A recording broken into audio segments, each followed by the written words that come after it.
지난번에 올린 데일리 숄더 빅백 영상 잘 보셨나요? 혹시 만들어 보셨어요? 만약에 안 만들었다면 다시 한번 얘기하지만 꼭 한번 만들어 보세요. 오늘 영상은 지난번에 만든 데일리 숄더백 플러스 영상이에요. 지난번 영상에서 충분히 자세하게 만드는 법을 설명했지만 그래도 중간중간 이런 거는 궁금할 수 있겠다 라는 생각이 들어서 오늘 이렇게 보너스 영상을 만들었어요. 오늘 영상은 가벼운 마음으로 보고 여러분이 앞으로 무엇을 만들든지 잔잔한 스킬이 좀 늘기를 바라는 마음으로 만들었어요. 바로 시작할게요.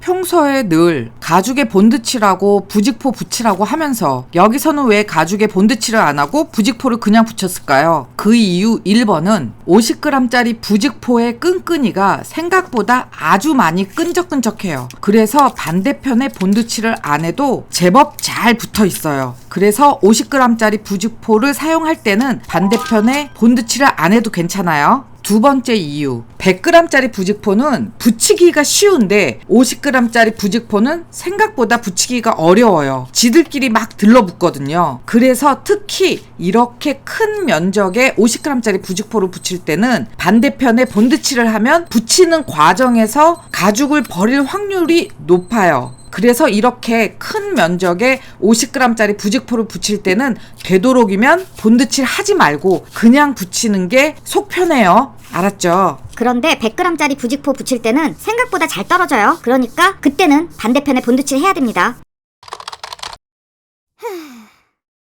핸들을 만들 때 가운데 어떤 보강제가 들어가는지 제가 설명드렸어요. 그런데 사실은요, 저도 한 번 만들어서 딱 성공한 게 아니고요. 보강제로 SL이랑 라바 스펀지 넣었다가 너무 두꺼워져서 망했고 그래서 다시 만든 거예요. 여러분, 저도 끊임없이 망합니다. 계속 망하고 수정하고 망하고 수정해요. 그럴 수밖에 없는 게 가죽의 두께가 계속 달라지기 때문에 안에 들어가는 보강제도 달라지는 거예요. 제가 여러분에게 하고 싶은 얘기는 제가 알려주는 보강제를 항상 똑같이 그렇게 넣을 수는 없는 거예요. 여러분이 사용하는 가죽의 두께나 고시감에 따라서 안에 들어가는 보강제는 늘 변합니다. 그러니까 만들었을 때 실패할 수 있는 게 당연한 거예요. 여러분, 실패 두려워하지 말고요. 일단 만들어 보세요. 만들고 너무 두꺼우면 다시 만들면 됩니다. 알았죠?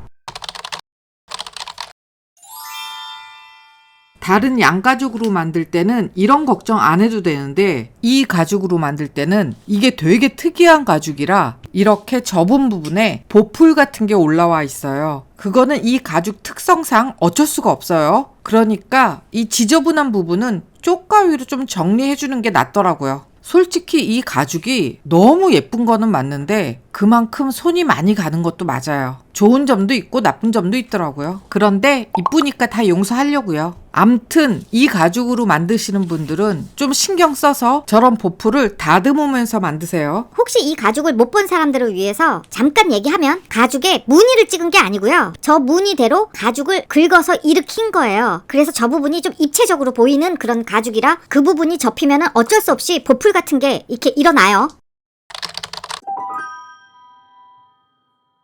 이렇게 겉판 두 개를 이어서 꼬맬 때가 있죠. 지금 이거 어느 부분인지 기억하죠? 여기를 이렇게 그리프 치고 꼬맬 때 겉판의 한쪽을 펄럭펄럭거리면서 꼬매게 돼요. 무슨 얘기인지 알죠? 이거 해본 사람은 무슨 얘기인지 알아요. 그래서 바느질이 어려운 게 아니고 펄럭펄럭거리는 게 참 번거로워요. 이럴 때는요, 이렇게 한쪽을 돌돌 말아서 집게로 잠깐 고정하고 여기를 꼬매면은 훨씬 편하게 꼬맬 수 있어요. 반대편도 마찬가지고요. 이거는 꿀팁이죠. 주머니 만들 때 제가 저기다가 저렇게 열심히 종이 테이프를 막 붙였어요. 제가 왜 저렇게 종이 테이프를 붙이냐 하면 여기까지 본드칠을 해 라는 표시입니다. 저 시접을 접기 위해서 본드를 칠해야 되는데 저런 경계선이 없으면은 본드가 덜 묻거나 혹은 더 묻을 수 있기 때문에 깔끔하게 만들려고 저렇게 종이 테이프로 경계선을 만든 거예요. 그런데 저렇게 안 해도 돼요. 본드 넘친 거는 뭐 나중에 본드 지우개로 지워도 되니까요. 이 시접을 예쁘게 접기 위해서 코너를 이렇게 치죠. 이 코너 칠 때 너무 요 각에 딱 맞게 바짝 치면 나중에 시접 접은 다음에 여기가 벌어져요. 그러니까 아주 디테일한 거지만 여기 이 각을 너무 바짝 치지 마세요. 그렇긴 한데 저도 매번 잘 지키진 않아요. 뭐 벌어지면 벌어지는 대로 쓰는 거죠 뭐. 그런데 만일 시접을 접고 나서 보니까 살짝 벌어져서 신경 쓰이면은 그냥 뭐 가느다란 벤치나 등등 그런 걸로 가져와서 가죽을 잡아 당겨서 맞추면은 웬만하면 다 맞아요. 저도 지금 그거 하고 있잖아요. 저라고 뭐 늘 항상 완벽하진 않아요. 이렇게 대충 땜빵하고 넘어가기도 해요. 여러분은 여러분이 만든 가방에 불박으로 이름을 남기거나 그러고 싶죠? 저는 별로 그러고 싶은 마음이 없어요. 마음이 없다기보다는 매번 까먹어요. 귀찮기도 하고요. 대신 저만 아는 비밀이 있어요. 이거는 제가 처음 밝히는 건데 이거를 뜯어보기 전에는 아무도 알 수 없는 자리에 제 사인을 남겨요. 만약에 나중에 누군가 이 가방을 뜯는다면 제가 만들었다는 거 알겠죠? 저는 이렇게 사인을 남겨서 꽁꽁 숨길 때마다 너무 재밌어요. 제가 성격이 정말 이상한가 봐요.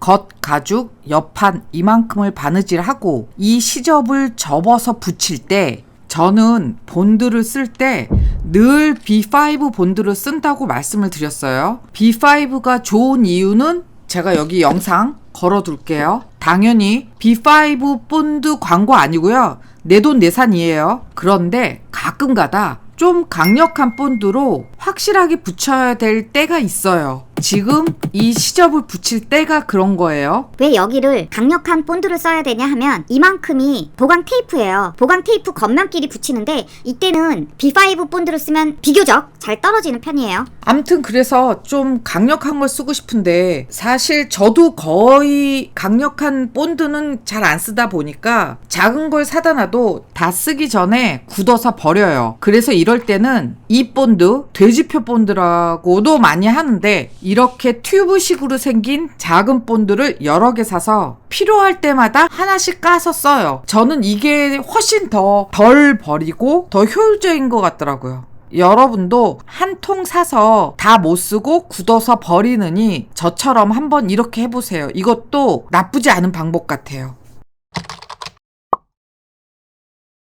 제가 겉 가죽이랑 안감이랑 붙일 때 저 입구 부분을 본드로 칠했잖아요. 그러면서 여러분한테는 본드를 칠하지 말고 양면 테이프를 붙이라고 했죠. 꼭 양면 테이프로 붙이라고 강조할 만큼 중요한 거예요. 그러니까 여러분들 잊지 말고 꼭 양면 테이프로 붙이세요. 지난 영상에서 제가 이거 만드는 동시에 한쪽에서는 빵을 만들었고 먹고 살겠다고 만든 빵 보여줬었죠. 그렇게 빵 만들어서 이렇게 잘 차려 먹었어요. 제가 편집하면서 알았잖아요. 이렇게 잘 먹었네요. 저도 이거 보고 깜짝 놀랐어요. 그런데 맛있게 생겼죠. 먹는 게 그게 끝인 줄 알았죠? 이것도 먹었어요. 대단하죠? 여러분, 이 가죽이 없어서 이 가방을 못 만들겠구나 그렇게 생각하지 마세요. 아무거나 얇은 양가죽으로 만들면 돼요. 아니, 가죽은 좋아야 돼요. 좋고 얇은 양가죽. 제가 수업을 하면서 느낀 건데요. 학생들이 캘리백, 버킨백 이런 걸 만들어야지 만족도가 되게 높을 것 같죠? 전혀 안 그래요. 얇은 양가죽으로 이 가방을 만들었더니 만들 때는 그냥 그런데 이 가방을 완성한 다음에 만족도가 엄청 올라가더라고요. 아주 보드랍고 엄청 가벼워서 학생들이 만들고 나서 그 만족도가 1등인 가방이 바로 이거예요. 그러니까 이 가방은 꼭 만들어 보세요. 이건 정말 강추예요. 10번 만들어도 모자라요. 이런 빅백이 이 정도로 가볍다면은 이건 무조건 만들어야 되는 거예요. 사실 이런 비하인드 영상은 만들 생각이 없었는데 벼랑간 생각나서 만든 거라 좀 마음에 안 들게 두서없이 영상을 만들었어요. 제가 다음에 이런 영상 만들 때는 미리 이런 게 궁금하겠다 이렇게 생각하는 것들을 써놨다가 제가 알차게 영상을 만들어 보도록 할게요. 그러면 다음 시간에 또 다른 내용 가지고 와서 재밌게 알려드릴게요. 그러면 다음 시간에 만나요. 그런데 재미있게가 될까요?